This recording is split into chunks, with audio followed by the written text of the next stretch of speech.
Welcome to my monthly The Expat Career and Lifestyle podcast.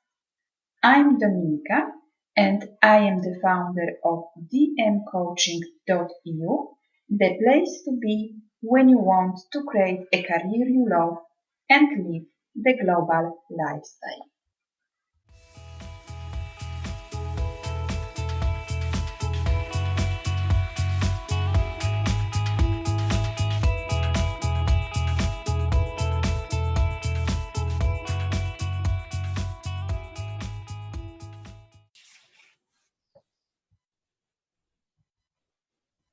Hello everyone and welcome to our new episode of the Expat Career and Lifestyle podcast. Our guest today is Colleen Reichrath-Smith, co-creator of the Career in Your Suitcase Way and co-author of Career in Your Suitcase 4th edition. She moved from Canada in 2006 to the Netherlands. She teaches people how to navigate their own careers across occupational boundaries, international borders, and changing times, creating a personally portable career. And today with Colleen, we are going to speak about how to build a portable career and how to build a portable career in your suitcase. Welcome, Colleen. I am really happy to have you here. Thank you for accepting my invitation. I am a great fan of Career in Your Suitcase book, so please tell us more about yourself and what are you doing. Thank you so much for the opportunity, Dominika, to speak to you and your listeners today. So a little bit about myself. I'm a certified global career development facilitator, and I've been helping people navigate career transition for the past 20 years. I did this first in Canada, and for the last 11 years, I've been doing this based in the Netherlands. And I believe the career transition skills I teach are something everyone should know in order to be able to create and find opportunity across their life. And for myself, I proved these skills to be equally effective in an international move when I relocated to the Netherlands.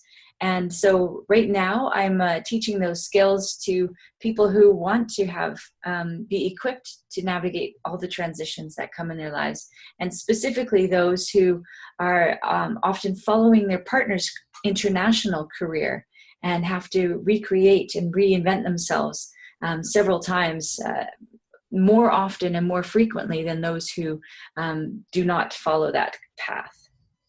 Yeah. So why those skills to navigate careers are essential for everyone? I think not only for expats or people who are moving abroad, but for everyone. Why those skills are so important and essential? That's a good question. There's a few reasons. One is the rate of change in the world. It's just everything is evolving and changing at just an unprecedented rate. It's faster than ever. And, the best example of that, of course, is the internet. But there's also the economy doing major changes and globalization having huge impacts. And so what we're seeing is that the average number of jobs a person will have over the course of their working lives ranges from 10 to 25. That's a lot of career transition. And I was just going to ask your listeners to raise their hand, figuratively, if one of their parents worked in the same company or has been working in the same company for up to 40 years, and then they retired from that same company, that they really only worked for one employer for their whole life. And that might be true for some of your listeners, but for a large majority already, that's not going to be true. And it's also not going to happen for the majority of us. And when I ask people if that's what they really want, most of them say no, that's not what they're looking for. And certainly people who've chosen the expat lifestyle and the international lifestyle are not looking for that as an ideal. So that's why they need to know how to navigate these things and have the skills to navigate these transitions, because these skills enable and empower them to move well from opportunity to opportunity, navigating their way forward with meaning and purpose. Yeah, so I can raise my hand because my parents, they both work for the same company for a long time. Okay. Yeah, when I started my career, I was also thinking about having a job like for 10 years or 5 years. But then, yeah, as you say, the economy is changing. So we have more opportunities. We can take our career with us, and also my lifestyle change. So I am really happy that we have this opportunity to create this portable career. And I have to say that I didn't know that I have a portable career till I found your book and Joe Parfit's book, Career in Your Suitcase. Because I was just thinking about creating something more flexible, but I didn't realize that it was a portable career. That's funny, isn't it? I think, you're just doing what you need to do and you're not trying to name it or label it. And that's fine. And you've just named something that's a really key factor for a portable career. And that's that flexibility. And the other factor I would name is adaptability. Those are really key factors in that portable career. The one thing I wanted to just add to what I just said was that many of the opportunities, and certainly the starting opportunities that are available, are contract positions. So that full-time job with benefits and a permanent contract is just not there anymore, and certainly becoming fewer and far between. So if you wait for that, you're going to miss out on lots of opportunity. And there's lots of opportunity that you can create yourself. So you don't have to be dependent on an employer to come up with something and post it, that you can actually create your opportunities, very much like what you're doing with your podcast.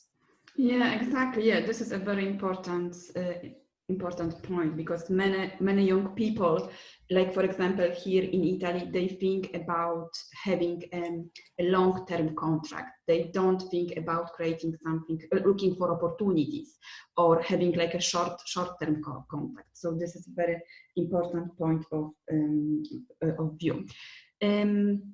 So what are those skills essential to create a portable career, and how can we develop those skills? How can we find those skills? Good questions.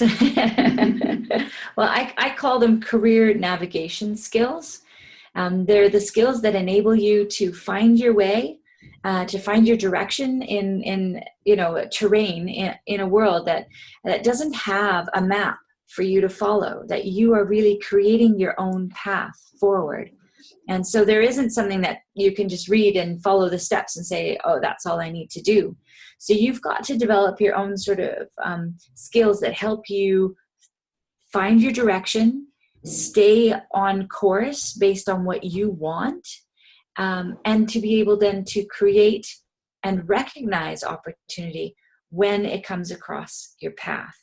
And so the key things that I always say are these phases of being able to look inwards and discover what makes you tick so that you can find that direction that will guide you forward.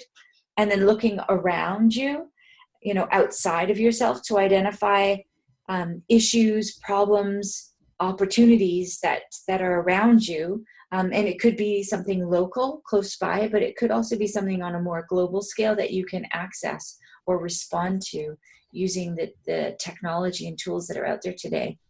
But so looking around to identify and be able to recognize opportunity in all its different shapes and forms. Those are the two basic components of that. And a good career consultant can teach those skills. And I like to teach those skills because of that saying that says, if you give a man a fish, he'll eat for a day. But if you teach him to fish, he'll have food for the rest of his lifetime. And that's what I feel with what I'm doing. I'm not giving a quick fix. I'm not just, doing your resume for you or your CV and handing it back. I'm teaching you to be able to identify and adapt your direction based on your own growth and self-awareness and development and changing life roles. And alongside of that, being able to look outside of yourself and recognize where opportunity is being created and to strategically position yourself so that you are able to act on that and respond to it and create opportunity. So those are those skills And how we develop, how I help people teach, or how I help people learn them, is through the book, A Career in Your Suitcase, which is really a self-guided book full of exercises. It guides you through the whole process. But that's like buying a membership to go to the gym. And so you have to have a lot of self-discipline to see yourself through that. And so we've also created a program called the Career in Your Suitcase Way. And that's where we do that in a group. So we have a group of people and we work through the process together using our new Career in Your Suitcase workbook. And so within 2 months, we guide people through that process, and that's available online. So it is a online group program, yeah? Yeah, we do it in person in the Netherlands for those listeners who might be in the Netherlands, but we also do it online. Online, yeah. I think it's a good idea, because like with group, you can have more motivation. You can be inspired by others, but by achievements of other people. Or you can have someone who is keeping you accountable to do the exercises and discover what is your passion, what are your skills. Yeah, exactly. That group process we see is really key. We've always said it in the book, to create a group to work with on this and have an accountability partner who will check in on you and make sure you're following up the way you wanted to and doing what you said to them you wanted to do. And so instead of asking people to do that themselves, now we're creating that for them, because we really do believe that careers are created in context. And when you move and relocate, often that context is hard to create for yourself right away in a new place. And so by having this program as a group process, we can create that for you. And it is really working to help people stay on track, to be inspired by each other and encouraged to keep pushing through the process, because it can be hard work and it can be quite confrontational. And what's nice about the group process is that you see that you're not the only one who might be struggling, that it's not just you, that it is the way it is. And that you can make your way through that. So it's, I really, really love the program. I think it's really exciting. Yeah. So how many people are usually in the group? We limit it to 6 to 8 in the in-person groups, and online we can go from 6 and up to about 12. Oh, okay. Yeah. So it's like a small, Yeah, and it's very interactive. So there's lots of sharing. And the way we do it, it's not like a webinar or anything like that. It's a workshop, and it's hands-on and interactive. Yeah. Great idea. Well done. Thank you. Yeah. So we talked a little bit about creating a portable career. So now and how the economy also is changing. So there is a lot of talk now about creating like a mobile lifestyle, or so-called laptop lifestyle. So how someone can start creating a portable career, or this kind of lifestyle, where to start, or even how to find your portable career idea. So we spoke a little bit about finding those skills, and looking for opportunities. But if you can tell us a little bit more. Yeah, definitely.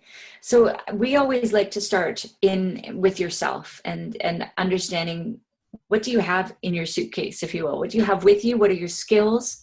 What are your competencies? What are your natural qualities and those things that you have sort of inside of you, all that package?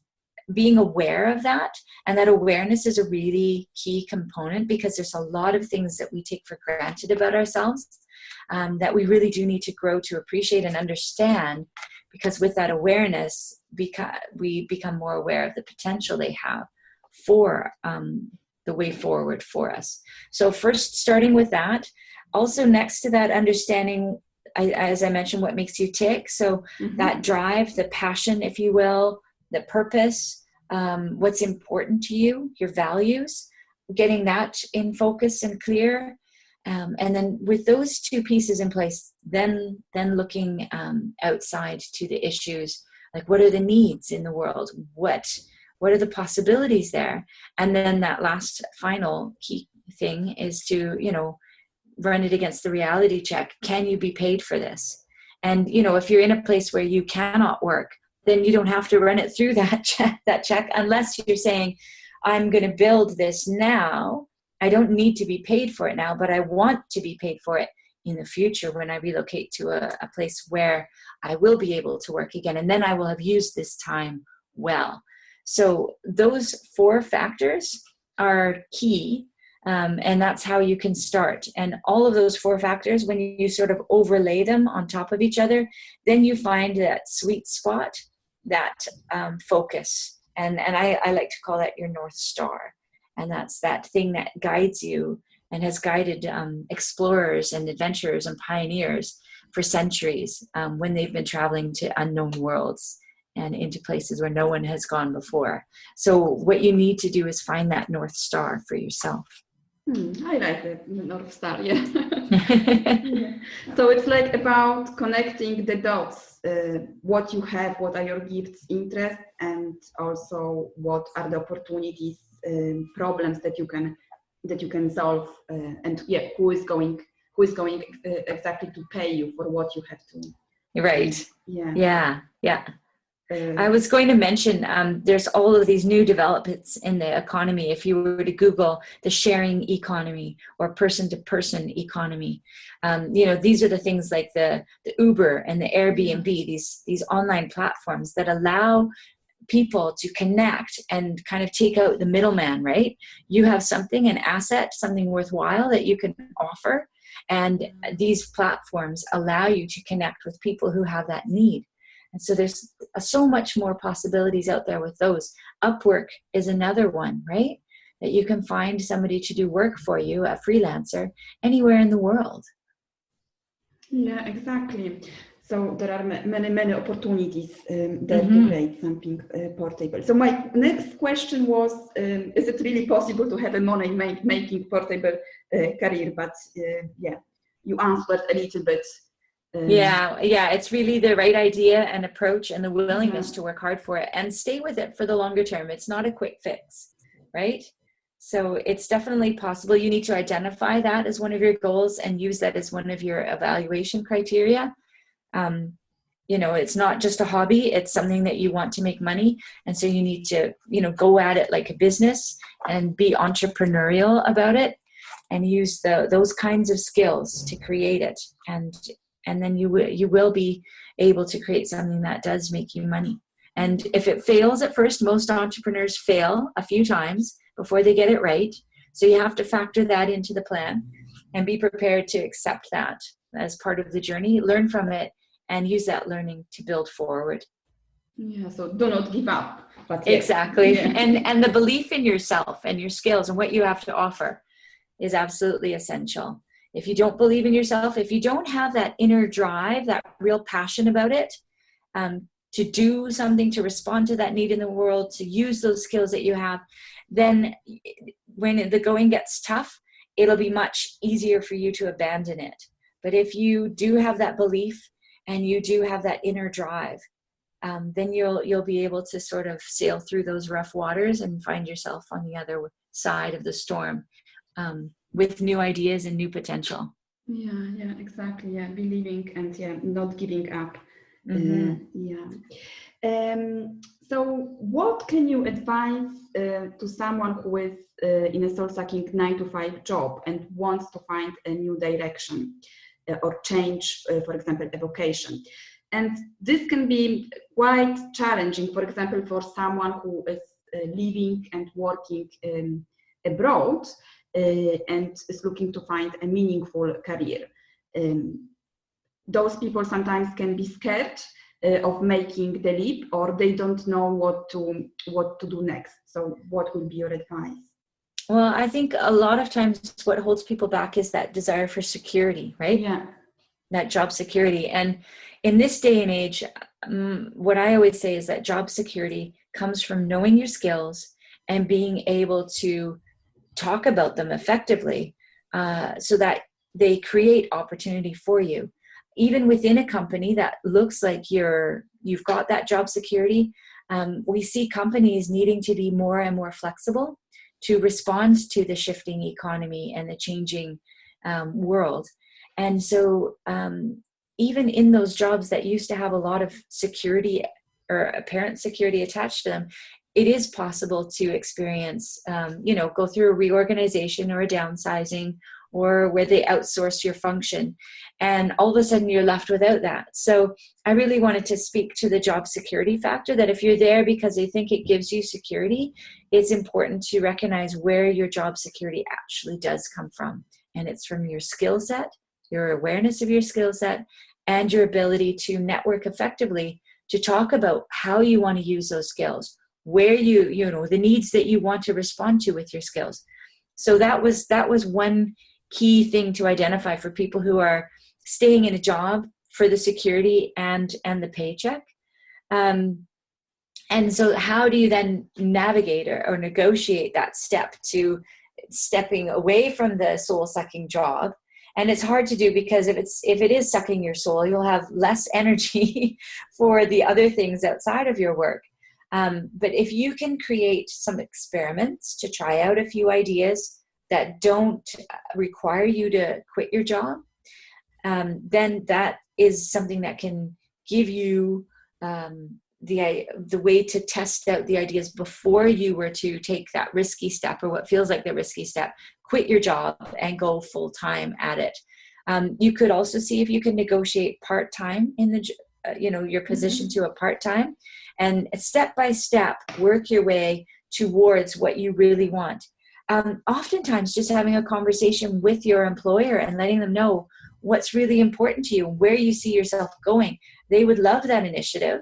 And if it's a larger company, they are happy to create some plans and develop, the personal development plan to help you grow in that direction. Because when you are working that way, you are much more motivated, you're a much more productive and more valuable employee to them. So there's that, what you can do inside the company. There's what you can do to sort of gradually phase your way into something else. And I wanted to mention that Chris Guillebeau, he's an American who has a blog called The Art of Nonconformity, and he had a goal to travel to every country in the world, and he did it in a way that allowed him to sort of create work and opportunity along the way, and sort of hack, I guess you could say, the international travel opportunities to use points to their maximum benefit. And he found all these. He's got some great books out there, but he has a new one called The $100 Startup. Mm-hmm. Actually, it's not his newest. But what he's going to be doing now is creating something called a side hustle school. So he's come up with this word, side hustle. Mm-hmm. So it's something you do outside of your job that also generates income. And he gave an example of a woman who she wanted to find those little candy hearts with the words printed on them for Valentine's Day, and she could not find them anywhere online. She found one website that was just horrible, and she went to those people and she said, look, let me help you get your website better, because you're impossible to find, you're missing opportunity. And they weren't interested. So what she did was she created that website. She found and sourced where she could get the product, and she created this. And so every year around Valentine's Day with her website, she's earning $100,000. And that's, obviously a very successful example. But if you find that thing and you have the skill set to do something about it, give it a try and put something in place and see how that goes. And maybe you can negotiate some holiday or some unpaid leave during that time if you need to, in order to have this side hustle. And I'm really loving that idea. So that's another way to find something else and create a platform, some income that allows you to negotiate a step away from that soul-sucking job and into something more connected to what is important to you and what you want to do. Yeah, so it's like a step-by-step process, not like jumping off the cliff, leaving your job, but creating something on the side. Yeah, not to take that sort of, it has to just be that jumping off the cliff. So, but there is a way to do it step by step. But there is a risk involved. It will feel like a risk, and you'll have to do some planning around it to make it workable. And really that's that empowerment. So negotiating for yourself and what you need, and looking for ways that things can happen instead of all the reasons why they would not be able to be possible. Yeah. So if you can tell us, what was your biggest challenge when you moved abroad? Because you moved quite far from your home country, from Canada to the Netherlands. So what was your biggest challenge, and how did you overcome it? Well, I would have to sum it all up in the words, my biggest challenge was to keep believing in myself. And a large part of that had to do with learning the new language, because I saw myself as immigrating. I'm married to a Dutch man now. So I was not coming on an expat or temporary type of contract. We made a choice to settle in the Netherlands as a couple. And when we made that choice, we didn't put a timeline on that. So in my mind, I was immigrating to the Netherlands. And when people immigrate to Canada, I always expect them to learn English. So I thought, I'm immigrating to the Netherlands, I must learn Dutch. And that really shook my confidence in myself. Trying to make myself understood, trying to sound like a person with actual worthwhile thoughts in a new language, it's really challenging. And so when I tried to find then opportunities for myself in Dutch, I really started to doubt, and I really thought, I don't know that this is the right first step. Maybe I'm going to have to work in a clothing store or something like that, where I can practice my Dutch with customers and get better at it. And that's, so that doubt and thinking I'm going to have to do something else and abandon what I love to do, which is supporting people to develop their career navigation skills. But what I found was, by having my portfolio, which was this evidence, this concrete evidence of all the things that I'd done in Canada related to my career. I had a list of all the workshops I'd ever given. I had thank you notes and feedback that I had gotten from participants. I had quotes, newspaper articles where I'd been quoted in, that made me feel, I love seeing my name in print, I have to admit. So that just made me feel good about myself and helped me to believe in what I had to offer, even here in the Netherlands. And so when I flipped through that, it gave me the courage and the motivation to make one more call, to go to one more event, and to keep trying. And it worked in the end. And what worked for me was volunteering. Finding a place where I could practice my Dutch in a volunteer setting.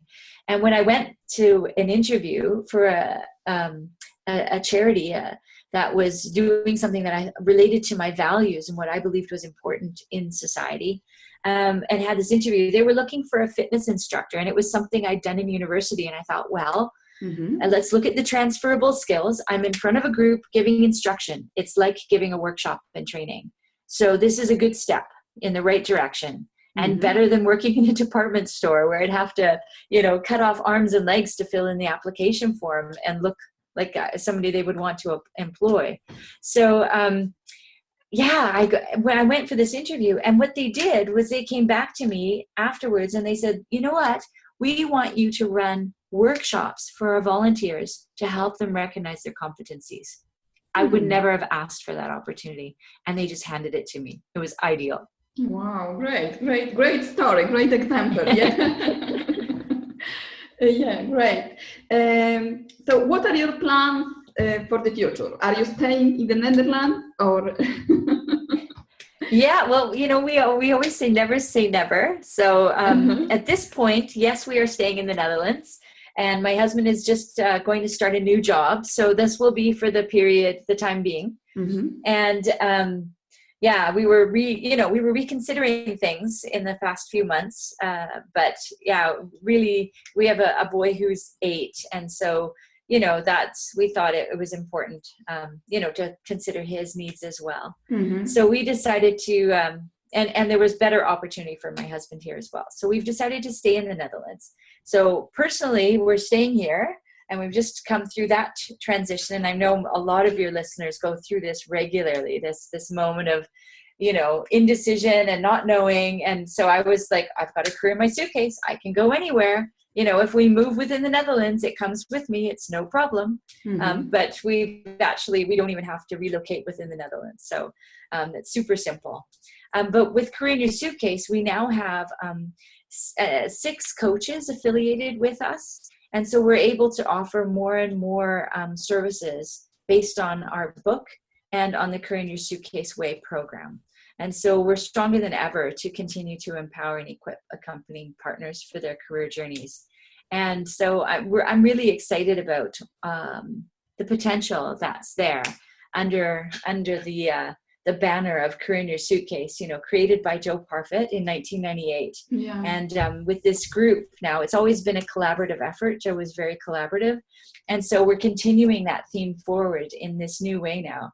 And I'm super excited about the potential that creates to meet even more people's needs based on this approach and what's been working for so many people, like yourself and your listeners over the years. So that's super exciting. Yes, this is very, very exciting, because there is a potential now for those kinds of portable careers, not only like for expat partners or people who are moving for a short time of period abroad, but there is like a new there is this new opportunity like for digital nomads, people who want to move abroad and live there, for example, like for 3 months, or like visit different countries. And or even just move to a location that allows them to live the lifestyle they want. Yeah. While doing the work they're capable of doing, remotely via internet. Yeah. Yeah, exactly. So thank you very much for sharing your experience and all the tips and advices with us. And I know that you have a really fantastic gift for our listeners. So tell us more. Well, thank you for the opportunity to provide a gift for one of your listeners. I'm happy to provide one of your listeners today with an e-copy of our book, A Career in Your Suitcase. So I can email you a link where you can download that, as well as a 30-minute online career consultation with me. So I'm happy to sit down one-to-one with you via Zoom or Skype or FaceTime or WebEx, and we'll get to know each other, and I can share some more personal tips with one of your listeners. So I'm curious, how do you go about choosing who's going to be your lucky winner? The first one. Okay. Yeah, the first one. Yeah, who is going to contact you? We'll get the free copy of the book and the session. So you need to send me an email then via info@, and I'm going to give you this other one because it comes more directly, cjscareers.com. So it's CJ as in Jack, S as in Smith, careers.com. If you send me an email and say, Dominica's podcast prize as the subject line, then I'll know that you're the winner. Yeah, exactly. Thank you. I'm excited to meet this person. Yeah, I'm also excited about this. Yeah, this fantastic gift. So I will put all the details how to contact you with the description of the podcast. So the first person will win this fantastic gift. So thank you very much again for being with us today. And I wish you all the best for your future plans with your personal and also professional plans with Career in Your Suitcase program. Thank you so much, Dominique. And I wish you also much success with your podcast and with your own portable career. Thank you. Thank you very much. Thank you very much to all of you for listening. And please leave us a comment or share your thoughts, and contact Colleen about her fantastic free gift. And I will be with you next week with a fantastic guest. Thank you very much, and goodbye.